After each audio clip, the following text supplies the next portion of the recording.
今日我要教大家點樣可以做到一個全身嘅肌肉訓練，可以練到咁個腹肌。咁咧，其實咧，我細個嗰時個好大個眼，我俾張相俾你睇。之後我跟咗一個教練嚟做一個全身15分鐘，唔需要做得多，非常簡單動作。我今日就將呢個秘密傳送俾大家 ，OK？ 第一個動作，每日咁樣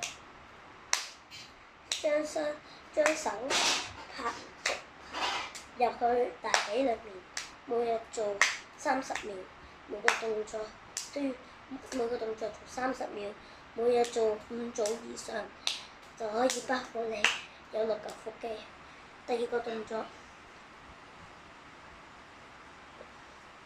都係30秒，每日做5組，3個動作，將隻腳個頭係晾喺啲嘢度，將第二隻腳壓落去，好似我咁壓落去。雖然我個鏡頭影唔到啊，不過大家大部分應該知我做緊咩㗎，壓落去。咁希望大家中意呢條2分鐘嘅小短片，教大家運動。如果中意嘅話，記住 subscribe。